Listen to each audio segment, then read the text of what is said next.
할렐루야. 네. 여러분, 이렇게 성경 본문 말씀이 공독되어지는데 단 한 절도 아멘 할 수가 없는 절도 참 드문 절이죠.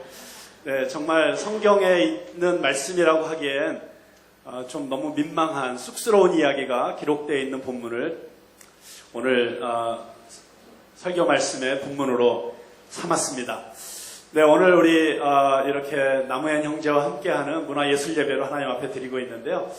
이 자리에 계신 많은 분들 가운데서 또 찬양을 통해서 은혜 받는 분도 계시지만 무슨 예배가 이렇게 무슨 콘서트처럼 하느냐, 좀 이건 예배가 아니지 않느냐, 또 이렇게 조금 불편한 마음을 가지신 분도 혹시 있으실지 모르겠습니다. 저희 푸른나무 교회가 이렇게 정말 하나님 앞에 드리는 예배를 잘 드리기 위해서 여러 가지 시도들을 지금 하고 있는데요. 혹시 마음에 좀 힘들고 불편한 점이 있으시더라도 또 우리가 어떻게 하면 이 시대에 하나님 앞에 정말 하나님이 기뻐하시는 예배를 드리고 우리가 그 찬양 가운데 더 깊이 들어갈 수 있을까 이렇게 노력하고 시도하는 저희 푸른나무는 언제나 과정 중인 것 같아요. 근데 정말 하나님이 가장 기뻐하시는 예배를 향해서 나아가는 중이니까 네, 그렇게 또 이해하실 부분이 있으면 이해하시고 이렇게 함께 예배에 참여해 주셨으면 좋겠습니다. 자, 여러분, 이 자리에 계시는 여러분 한 분 한 분의 인생이 다 대하 소설, 정말 모래시계 같은 그런 드라마를 쓰기에 충분한 아마 이야기들을 다 갖고 살고 계시리라고 저는 생각합니다. 자, 그런데 여러분이 모르게 어떤 출판사에서 여러분 한 분 한 분의 이야기를 가지고 책을 지금 만들고 있는 중이에요. 그런데 그 책에는 여러분 인생의 중요한 순간순간마다를 아주 컬러풀하게 선명한 사진으로 찍어서 사진 사파도 넣고 그리고 여러분의 모든 이야기를 하나도 빼뜨리지 않고 남김없이 기록하고 있는 책이 지금 만들어지고 있다고 한번 생각해 보십시오. 자, 그런데 그 책이 드디어 완성이 되어서 이제 시중에 출판이 된다는 소식을 여러분이 들었습니다. 그렇다면 여러분의 반응은 어떠하실까요? 여러분, 여러분의 모든 삶의 페이지가 그대로 기록되어 있는 그런 책이 이제 출판이 된다. 그럼 여러분 어떻게 하시겠어요? 당장 달려가셔서 먼저 한 200권쯤 사가지고 우리 푸른나무 성도들에게 먼저 한 권씩 다 나누어 주시고 네, 그리고 더 많은 사람들이 이 책을 볼 수 있도록 페이스북에다 광고를 하고 온갖 카톡이나 SNS를 통해서 막 알리시고 싶으시겠어요? 아니면 혹시 돈이 얼마가 들더라도 좋으니 지금 인쇄된 것 다 저에게 주십시오. 그래가지고 아무도 보지 않는 곳에 가서 그 책, 인쇄된 모든 책 카피를 싹 불태워버리고 싶으시겠어요? 아니면 그런 대로 뭐 책의 내용이 다 그런 대로 다 견딜만 한데 그 38페이지에 그 페이지 있는 그거는 절대로 공개되면 안 되는 건데 어떻게 그것까지 책에낼 수 있냐고 그러면서 여러분 19금 스티커 딱지를 만들어 가지고 일단 모든 책에 검열을 해서 그 38페이지에다는 아무도 못 보게 스티커를 붙여놓고 그리고 이제 됐다고 이제 뭐 팔고 싶으면 팔라고 아마 그렇게 좀 어느 정도 타협을 하시겠어요.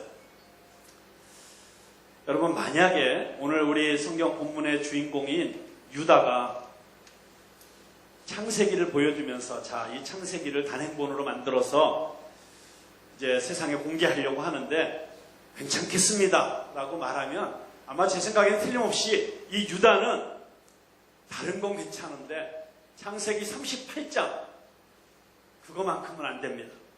그거는 싹 그 페이지 찢어내든지 아니면 페이지에 까만 먹칠을 해가지고 내보내든지 그러지 않으면 절대로 이거를 세상에 내놓게 할 수가 없습니다.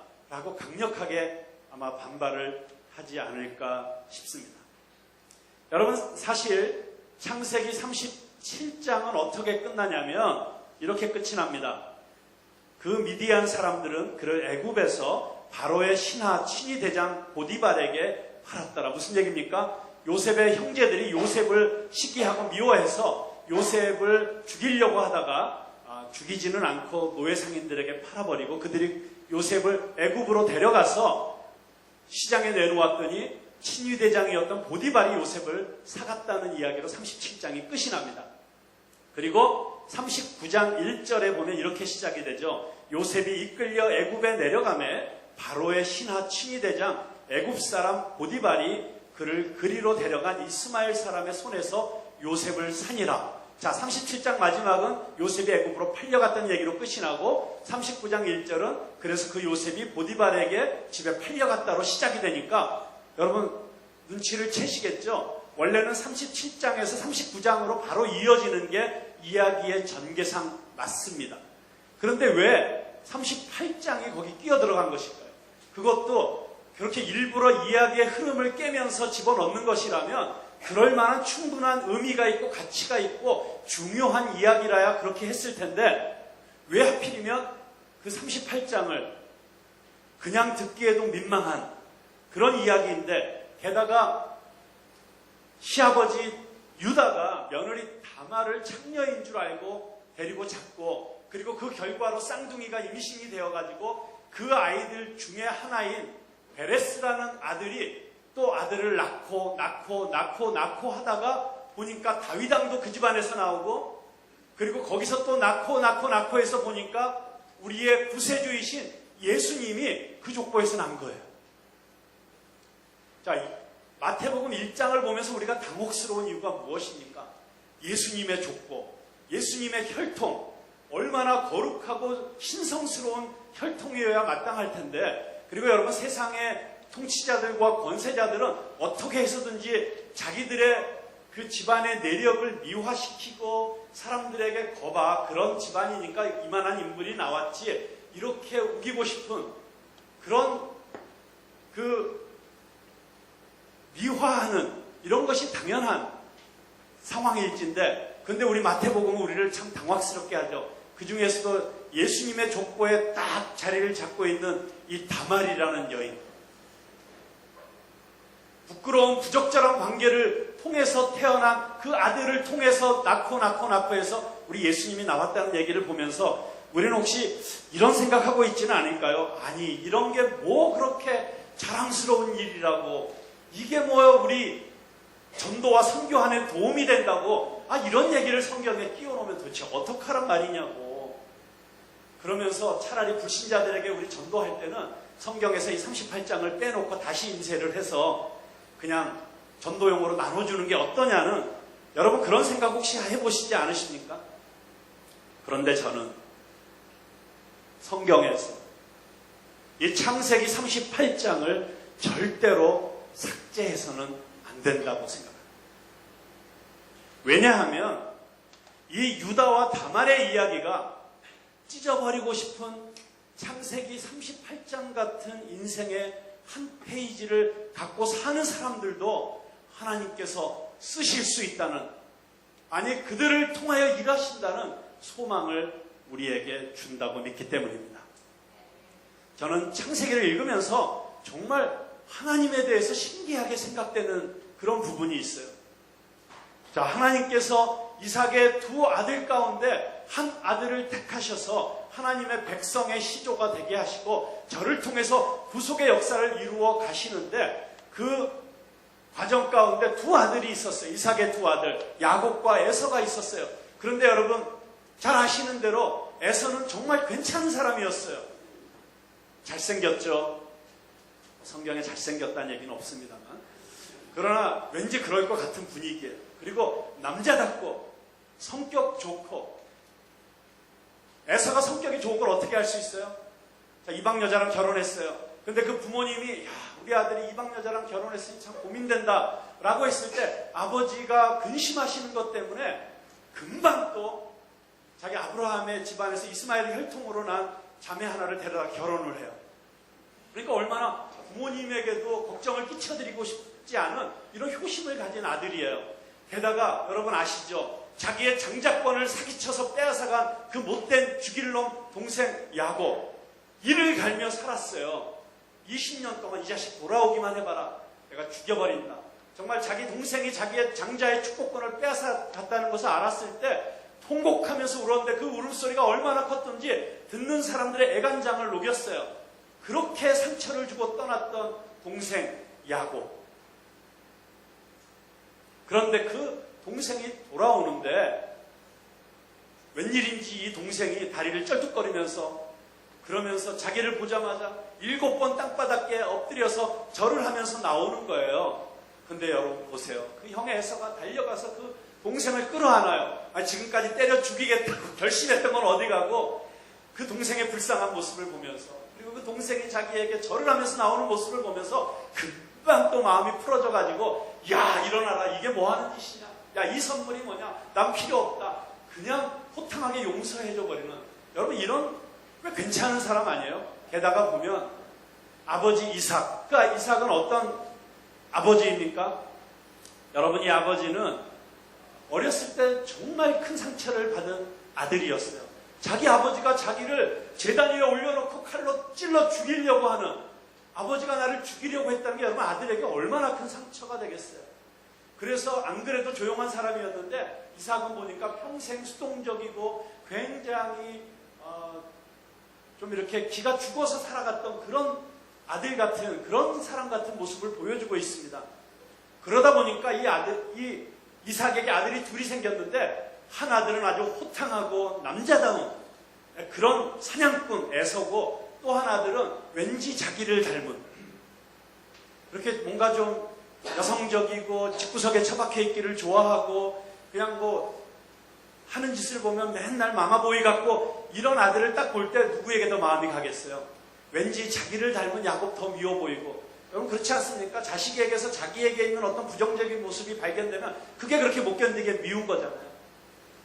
그러니까 야곱은 관심도 갖지 않고 왠지 자기가 갖지 못한 남성다운 이 호탕함을 가진 정말 쾌남 이 화장품 모델로 등장할 것 같은 이 에서를 특별히 편애하고 사랑했던 이 이삭. 그런데 그 이삭 때문에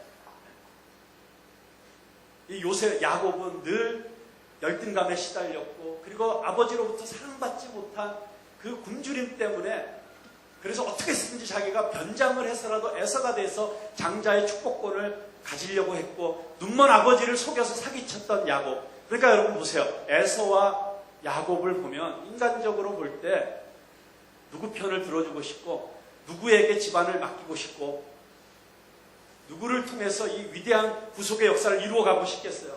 인간적으로 볼 때는 저는 에서 쪽이 훨씬 더 이런 사람하고 하나님의 역사를 이루어 가야 될 것 같다고 생각이 되는데 하나님께서는 그 사기꾼, 거짓말장애, 그 욕심장애, 움켜쥐려고 하고 자기의 목적을 위해서 수단과 방법을 가리지 않는 비열함을 가지고 있는 그런 인간이었던 야곱을 선택하셔서 그를 통해서 이스라엘을 이루어 가시는 것. 이게 정말 이게 무슨 의미가 있을까? 참 묵상하면 할수록 신비로운 이야기가 아닐 수가 없습니다.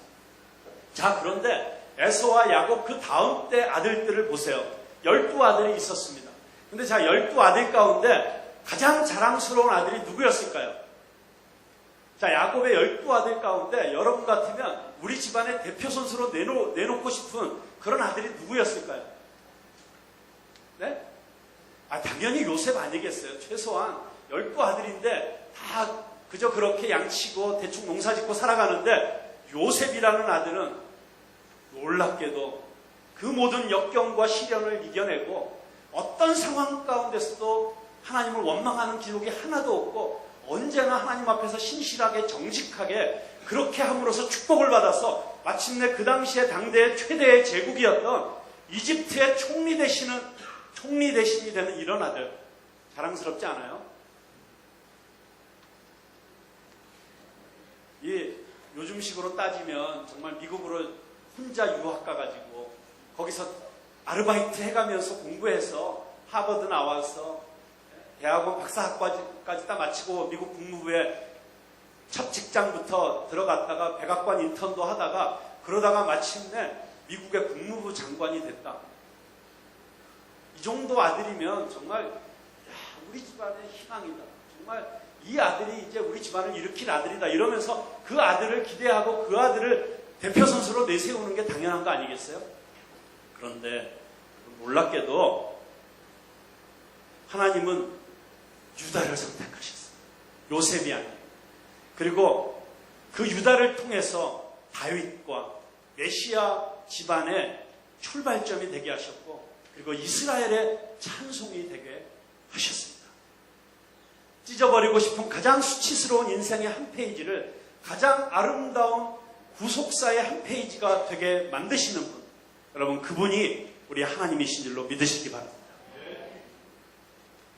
자, 저는 이것이 창세기 38장이 성경에 기록되어 있는 존재하는 이유라고 분명히 믿습니다. 자, 도대체 창세기 38장에 어떤 이야기가 기록되어 있는지 여러분 너무 궁금하시죠? 네, 한번 38장 1절부터 우리가 한번 살펴보도록 하겠습니다. 자, 38장 1절에 보니까 그 후에 유다가 자기 형제들로부터 떠나 내려가서 아둘람 사람 히라와 가까이 하니라. 자, 여기 38장 1절은 그 후에라는 단어로 시작하고 있습니다. 그 후에라는 단어가 쓰여져 있다면 그것은 그 전에 어떤 사건이 있었다는 것이죠. 어떤 사건이 있었습니까? 바로 야곱의 아들들이 공모해서 정말 눈에 가시 같았던 이복동생 요셉을 팔아버리는 사건이 일어납니다. 자, 야곱이 사랑하던 여인 라헬에게서 난 아들은 딱 두 아들이죠. 요셉과 베냐민. 특별히 야곱은 12아들 가운데서 자기가 사랑했던 여인에게서 난 유일한 두 아들 요셉과 베냐민만을 특별히 편애했습니다. 그 중에서도 요셉을 너무나 사랑했죠. 게다가 요셉이 눈치가 없어갖고 안 그래도 지금 형제들이 자기에 대해서 불편하고 있는데 자기 꿈을 있는 그대로 다 얘기해버리지 않습니까? 야, 형들 내가 보니까 추수를 했는데 내가 세운 볕단에 형들이 세운 추수한 볕단이 다 와서 절을 하더라고. 하늘에 별이 있는데 내 별 주위에 형들의 별이 다 와서 절을 하고 심지어 달과 별까지 절을 하더라고. 야, 그럼 우리 아버지 어머니까지 너한테 절한다는 얘기냐 하면서 형들의 마음속에 이 버릇없는 자식, 이 못된 자식, 이 위아래도 없는 자식, 이런 미움이 커져갔죠. 그런데 어느 날 형들이 멀리 들에 나가서 양을 치고 있는데 아버지가 요셉을 시켜서 그 형들이 잘하고 있는지 보고 와서 보고를 하라고 보냅니다. 멀리서 요셉이 오는 것을 보면서 형들이 그동안 쌓였던 분노가 폭발을 합니다. 야, 저 자식 오는데 죽여버리자. 그래가지고 요셉이 오자마자 그 채색 옷을 찢어버리고 그리고 꽁꽁 묶어버립니다. 그런데 큰형이었던 루벤이 안 돼. 우리가 이 아들 죽이면 큰일 나. 우리가 이 아들 죽이면 아버지 아마 오래 못 사실 거야. 생명만은 건드리지 말자. 그렇게 해서 구덩이에 던져놓죠. 자, 그리고 잠깐 이 큰아들 루벤이 자리를 비운 사이에 유다가 나서서 이렇게 말합니다. 야, 저놈도 그래도 우리 고륙인데, 우리 형제인데, 우리가 직접 죽여서 우리 손에 피 묻히는 게 그게 우리에게 무슨 유익이 있느냐? 차라리 팔아버리자. 노예로 팔아버리자. 그래서 마치 지나가고 있던 이스마엘 사람들에게 노예로 팔아버리게 되는 것입니다. 자, 언뜻 보면 유다가 동생을 그래도 살려는 주려고, 동생의 생명은 건져주려고 말한 것 같지만 자세히 들여다보면 그렇지 않습니다. 더군다나 그 동생이 노예상인에게 팔려갔다는 사실을 알고 돌아와서 형 루벤이 펄쩍펄쩍 뛰면서 이럴 수가 있느냐고 화를 냈던 모습을 보면 결코 동생을 사랑했기 때문에 한 말은 아니었습니다. 오히려 형 루벤 때문에 이 동생을 직접 죽이는 것이 불가능해지자 유다가 꾀를 낸 것이죠. 야, 우리 손으로 죽일 필요 있어? 노예 상인으로 팔아버리면 거기 가서 끌려가서 죽든지 아니면 살아있더라도 죽은 것보다도 더 비참한 삶을 살게 될 텐데 그게 우리 속이 더 시원한가? 그게 진짜 복수야. 이런 잔머리를 굴려서 동생을 팔아버리자고 한 것이죠. 자, 유다가 야, 저는 우리 손으로 죽이지 말고 그냥 노예 상인에게 팔아버리자. 유다가 이런 말을 했을 때 그 얘기를 듣고 있던 요셉의 가슴에 그 말이 얼마나 상처가 되었을까요? 이 무서운 죄, 유다가 자기 동생을 노예 상인에게 팔아버리는 이런 끔찍한 죄의 출발 역시 유다 자신의 상처의 결과였습니다. 사랑받지 못하는 여자의 아들로 태어나서 차별과 서름을 당하며 살아왔던 그 상처가 그로 하여금 형제를 간접 살인하는 죄의 자리로 이끌어 간 것입니다. 그는 아마 이렇게 스스로를 합리화했을 것입니다. 이 모든 게 요셉 저놈이 자기 무덤을 판 결과야. 아무렴 이건 내 잘못이 아니야. 어떻게 아버지가 돼가지고 그렇게 편애를 할 수가 있어? 저 아버지, 저 편애하는 아버지, 그리고 저 잘난 척하는 저 못된 저 요셉, 저 두 사람 때문에 생긴 일이라고. 여러분, 이 야곱 집안의 이야기를 통해서 우리는 상처가 죄를 만들어낸다는 사실을 보게 됩니다. 그리고 그 상처가 만들어낸 죄는 반드시 합리화됩니다. 뿐만 아니라 이 죄는 치유가 아니라 또 다른 상처를 만들어냅니다. 요셉이 짐승에게 잡혀먹었다는 거짓 소식을 들은 아버지 야곱은 그때부터 식음을 전폐하고 죽은 자처럼 되었고 집안은 그야말로 초상집 분위기가 되었습니다. 바로 그 후에 유다가 자기 형제들로부터 떠나 내려가서 아둘람 사람 히라와 가까이 하니라. 이렇게 38장이 시작되고 있는 것입니다. 그는 그곳에서 이방 여인과 결혼하고 아들을 셋이나 얻었습니다. 아마도 유다가 이제는 이 하나님의 선택받은 집안, 이 집안에서 떠나서 그냥 이방인처럼 살기로 작정을 한 것 같습니다. 자, 그런데 여기 주목해야 볼 표현이 있습니다. 유다가 자기 형제들을 떠나. 원래 아비 집을 떠나 이렇게 말하는 게 맞지요. 그런데 형제들을 떠나. 요셉을 죽이는데 똘똘 뭉쳤었던 그 형제들과 관계가 완전히 깨져버린 것을 암시하는 표현입니다. 아버지와 원래 그렇게 좀 거리가 있었고 소원했던 관계라고 쳐도 형제들하고는 요셉을 죽일 때 한마음이 될 정도로 똘똘 뭉쳐 있었는데 집안이 이 초상집 같은 분위기가 되고 아버지가 식음을 전폐하고 그리고 뭔가 그 아버지 야곱이 형제들에게 그 의심의 눈초리를 거두지 않으면서 집안 분위기가 뒤숭숭하게 돌아가니까 그 형제들이 유다를 향해서 아마 손가락질을 했던 것 같습니다. 다 너 때문이야. 네가 팔자 그랬잖아. 야, 이 꼴이 될 줄 알았어? 이것은 유다에게 죄의식과 더불어 또 다른 상처를 주었을 것입니다. 그 죄는 상처를 낳습니다. 그는 마음으로 분노했을 것입니다. 이게 나 좋으라고 한 일이야? 너희들도 동의했잖아. 일이 이렇게 되니까 다 내 탓으로 돌리는 거야. 이 치사하고 비겁한 것들. 그리고 이 분노는 아버지 야곱에게로 향합니다. 그래, 사랑받지 못하는 여자에게 태어난 것이 죄구나. 너무하지 않은가. 나는 아버지에게 종보다 조금 나은 존재에 불과할 뿐 아들은 아닌 것 같다. 아버지가 날 아들로 여기지 않는다면 나도 더 이상 이 집에 있을 이유가 없다. 동생을 사지의 길로 보낸 자라는 죄의식만큼이나 그의 마음속에는 형제들과 아버지를 향한 깊은 분노가 가득했을 것입니다. 상처로 인해 시작된 죄는 자신을 정당화시킬 겨를도 없이 또 다른 상처를 만들어냈습니다. 죄와 상처에 묶인 채 그는 도피했습니다. 죄는 회개하고 상처는 직면해야만 합니다. 하지만 그는 그냥 피해버리면 되는 줄 알았습니다. 그래서 유다는 가정 공동체를 떠나서 자기만의 가정을 이루고 아이 셋을 낳았습니다. 큰아들이 장가들어서 며느리 다말도 얻었습니다. 모든 것이 순조롭고 잘 되는 것처럼 보였습니다.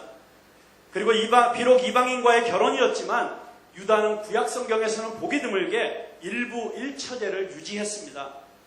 어떻게 그럴 수 있었을까요? 이방 여자랑 결혼한 걸 보면 특별히 하나님과의 관계 속에서 신앙적인 이유로 그런 건 아닌 것 같은데 어쩌면 이 대목에서 우리는 유다의 상처가 얼마나 깊었는지를 보게 됩니다. 사랑받지 못한 여자의 아들로 태어난 거절감, 사랑에 대한 굶주림, 그것은 그로 하여금 나는 한 여자만 사랑할 거야. 나는 자식들을 편애 안 할 거야. 그렇게 애쓰게 했던 것 같습니다. 이스라엘이라는 이름만 얻으면 뭐하냐?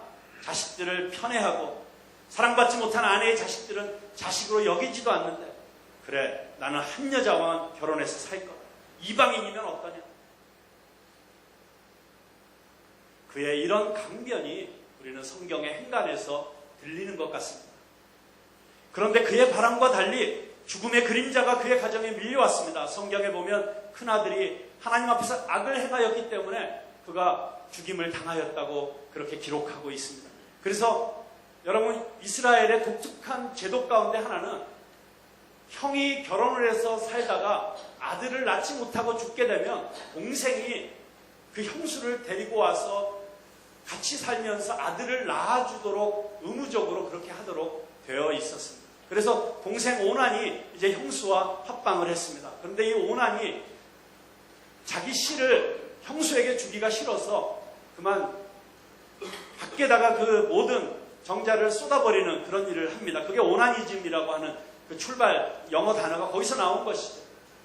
그것이 하나님 보기에 악해서 오난도 그 자리에서 즉석에서 죽임을 당합니다. 그러니까 두 아들이 하나님 앞에 악을 행함으로 죽임을 당했습니다. 막내 아들이 아직 어린데 이 아들마저 다말에게 주면 이 아들도 죽을까 겁이 덜컥 난 유다는 며느리 다말에게 너희 아버지 집에 가 있어라. 이 막내 아들이 장성하면 그때 내가 너를 불러올 것이다. 그래서 며느리 다말은 아버지 집에 물러가 있었습니다. 그런데 막내 아들이 어느 정도 장성해서 이제 충분히 결혼 생활을 할 수 있게 되었는데도 아버지 유다는 아들을 주고 싶지가 않습니다. 그렇게 머뭇거리고 주저하는 사이에 그만 유다의 아내마저도 죽어버립니다. 자, 자기가 오직 이 여인만 사랑하겠다고 생각했던 여인 갑자기 죽습니다. 자기 사랑하는 두 아들 죽습니다. 여러분 집안에 자꾸 이렇게 우환이 닥치고 어려움이 닥치면 왠지 마음속에서 이것이 내 죄 때문이라는 그런 자책감도 있지만 그러나 한편으로는 이건 다 죄 때문이야. 이건 누구 때문이야 라고 손가락질하고 싶은 인간의 치사한 본능이 있죠. 어쩌면 유다는 이게 다 그 며느리 하나 우리 집안에 잘못 들어와서 이런 일이 일어났어. 그 며느리에 대한 미움과 분노가 아마 커져가고 있었을 것입니다. 그런데 그렇게 안 그래도 미워하고 있는 그 며느리 다말이 누군지도 모르는 남자랑 간음을 해서 임신을 했다는 말도 안 되는 소식이 들려왔습니다. 기다렸다는 듯이 유다는 분노에 가득 차서 일어나서 그 못된 것을 당장 데려와라. 화형대를 만들고 그 며느리를 임신한 며느리를 불태워 죽이기 위해서 장작불에 불을 붙였습니다. 그런데 그 화형대를 향해서 끌려가던 다말이 자기를 끌고 가는 사람에게 어떤 물건들을 내어줍니다. 자, 이거를 저분에게 갖다 주세요. 그 사람의 손에 들려온 물건을 보니까 도장과 지팡이와 끈이었어요.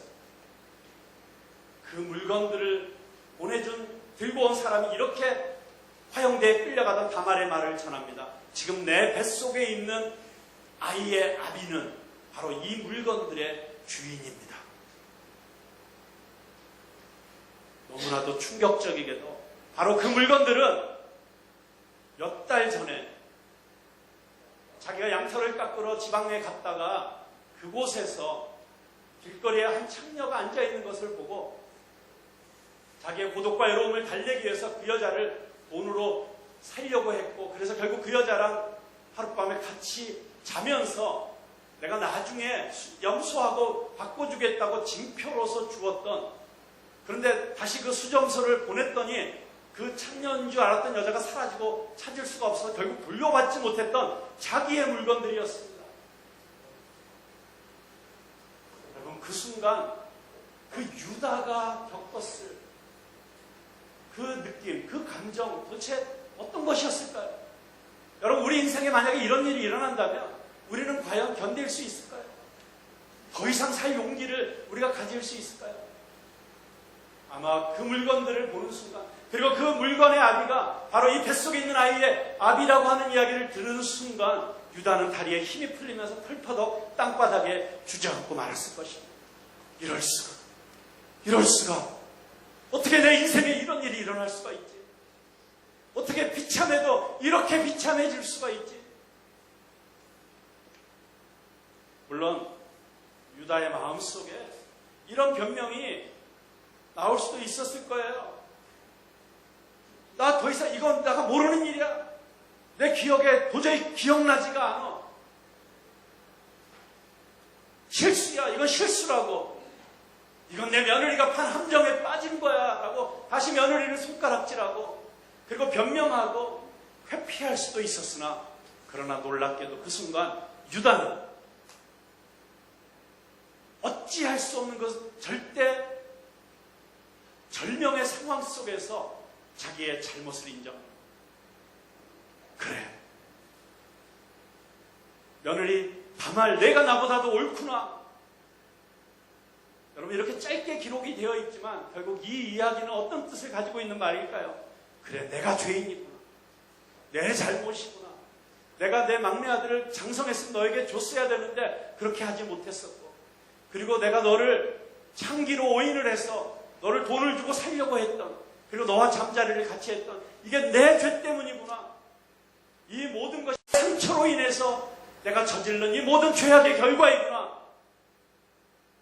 그는 정직하게 고백하고 있습니다.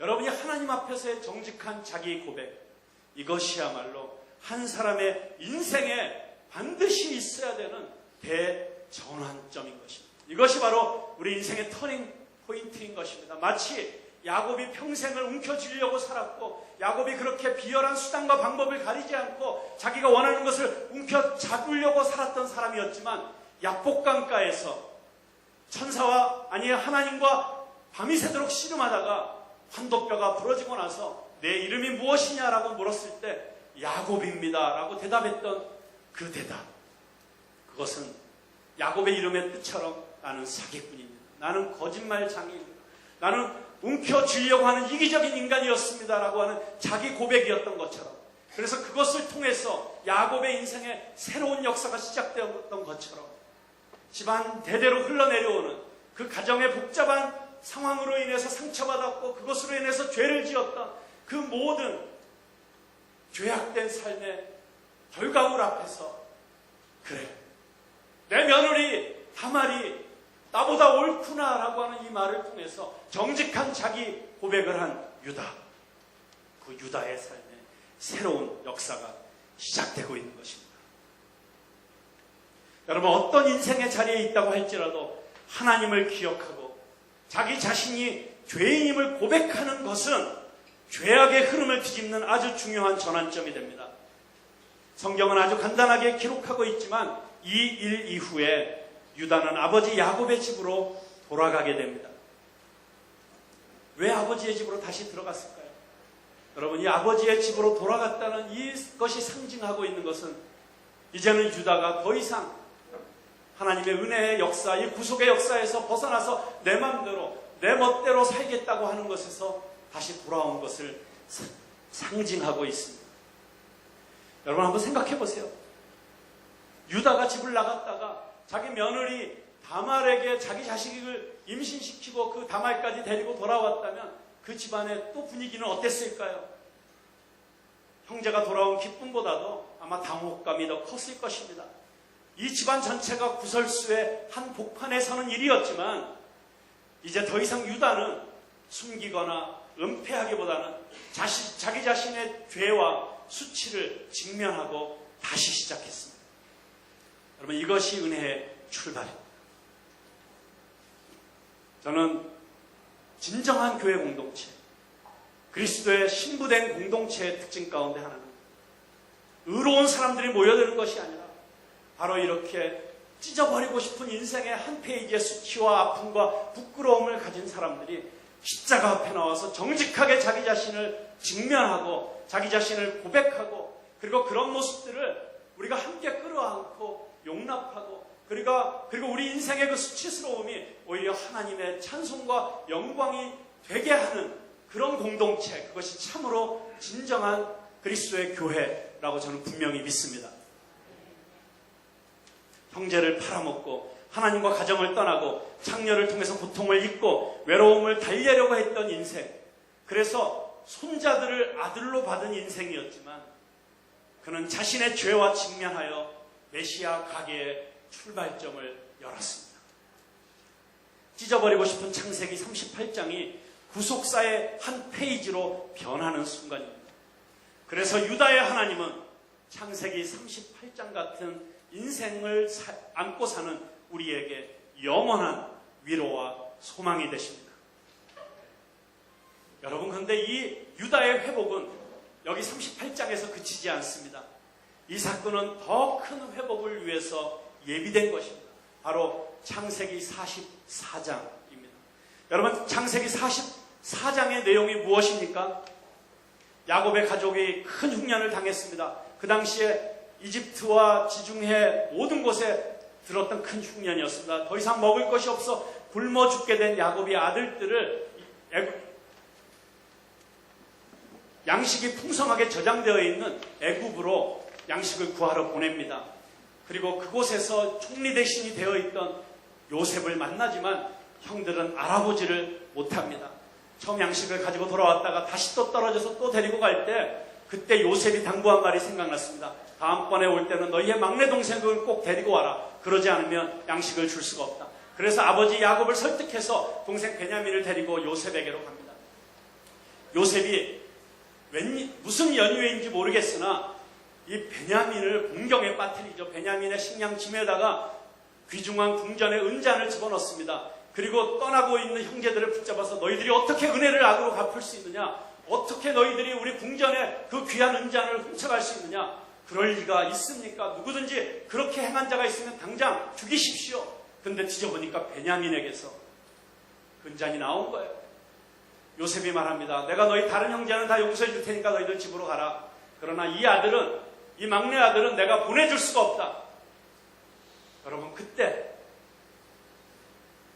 나서서 베냐민을 위해서 눈물을 흘리며 간청했던 사람이 누구인지 아십니까?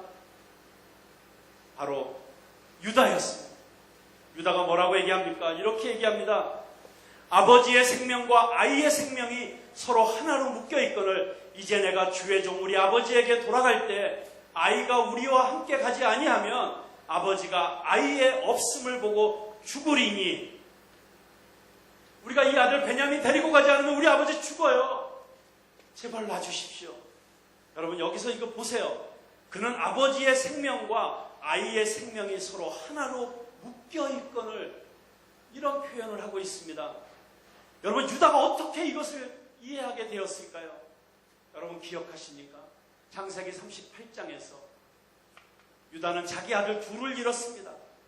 이제는 자식을 앞세운 아비의 마음을 누구보다도 잘 알게 된 것입니다. 그는 자신이 요셉을 팔아버린 일이 아버지 야곱에게 어떤 고통을 주었는지를 알게 되었을 것입니다. 성경에 나오지는 않지만 그래서 집으로 돌아간 유다는 야곱의 장막 앞에서 참 많이 울었을 것입니다. 그래서 아버지의 생명과 아들의 생명이 하나로 묶여있고 베냐민이 돌아가지 않으면 우리 아버지가 죽을 것이라고 그렇게 간절하게 매달렸던 것입니다. 베냐민을 위한 그의 청원은 구약에 나오는 가장 아름다운 고백 중에 하나입니다.